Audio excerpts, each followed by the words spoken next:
waxaad jirtaa sanadkan anu marka horeysa hay'addan u shaqeeya Andreas Lolo Somali Media Entertainment hay'adduna sanadkan waxaan ururinay abaaraha bariga galbeed iyo Somaliland oo dhan dhammaanteed dad abaarihii saameysay waxaad jirtay fanaan ku jiray programka sanadkan la kaxeynayay oo ah fanaanka Cabdihani Xaashi Cabdilaahi oo raacayay wafdi noo imani lahaa Ingiriiska sanadkan oo dowladda ku jirta ninkii fanaanka waxa dhacday lacag leydii oo gudoomiyahoodu yidhi ninka loola Axmed Wali Farole oo ahaa gudoomiyaha markaas iyo Xasan Duxul Laab Saalax gudoomiyaha imikana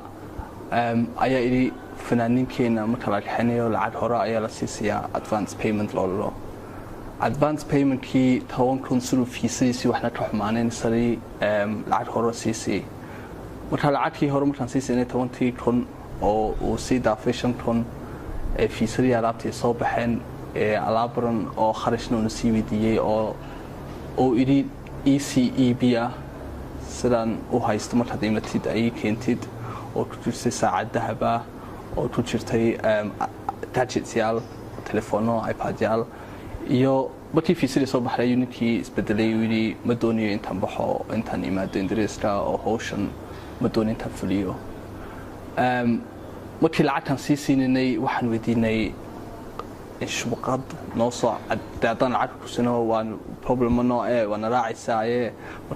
marka waqad insurance aha soo si wuxuu waxaan ka shaqeeyaa wasaaradda faafinta waxaan yahay fanaan qaran dad tahayna waxaan roonay noo soo cadee marka wuxuu noo soo keenay waqad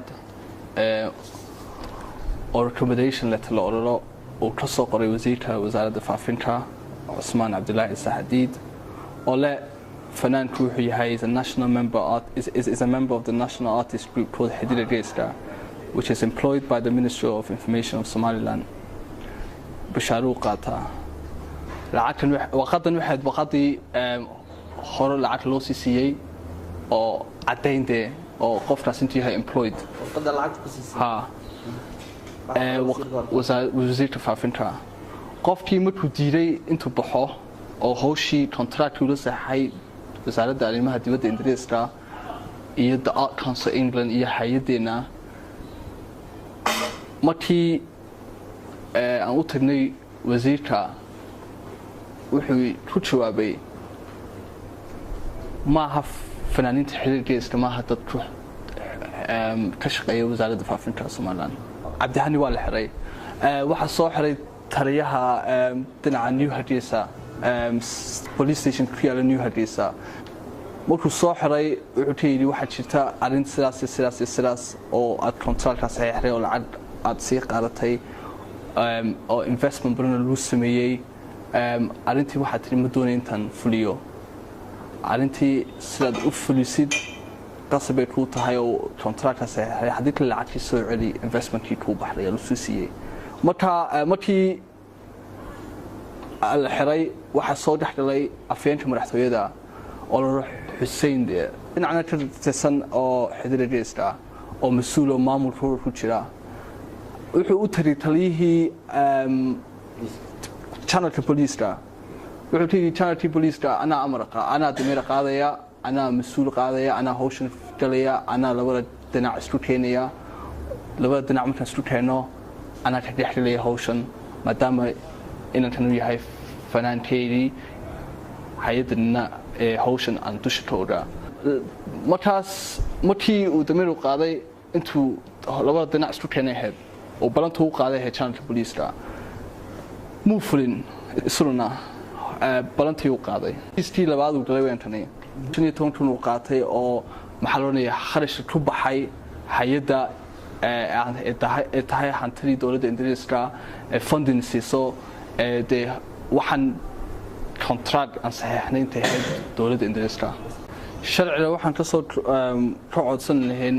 xukuumadda Silayo sharci waa marinay hawshan oo $40,000 oo investment ay dhashay tanina falxumay ku soo noqon doonta dawladda Soomaaliland haday wax laga qaban laba nootayaan la saxnay oo cadayna oo ku qoran 15,000 oo lacag inta la siiyay kharashkii ku baxray hawsha iyo investment yaashii loo sameeyay Ingiriiska ku mani lahaa marka waxaan ka codsan lahaa xukuumadda siraayo intay arintan ay dhexgalaan waxa jirta hawshan loo ogaa maalintii la asaasiyay wasiirka wasaaradda faafinka cadaani aan u tagnay aan qoranay mudane wasiir hawshan araa waqad soo saxay qofkaas waxa tiri waa shaqaale wasaaradda qofka wax ka qabo xadii kale hawshani intan maxkamadda marina weeyaan ceeb ku tahay fanka cabdihani wuxuu noo sameeyay oo hay'adda ku sameeyay anu waxaan nahay dad doonayay wadanka oo Soomaaliland muwaadin Soomaaliland oo doonayay wadanka inta wax noo qabano abaaraha iyo wax noo ururino marka waxaan ka codsanahay xukuumadda intay hawshan ay dhexgalaan ee talaabo sharci ee mariyaan nootayada anu ixtiraamana sharciga oo ixtiraam u hayna weyn iyo maxkamadda waxaan codsanahay mar kale intay hawshan ay dhexgalaan ee talaabo sharci mariyaan kasta oo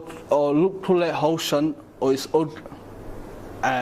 cadaaladda ayaana kala saari doontaa maxkamaddana waan diin doonaa qof kasta ku jira arintan ee falxumada ka dhacday oo dad mas'uuliina oo ku jira yihiin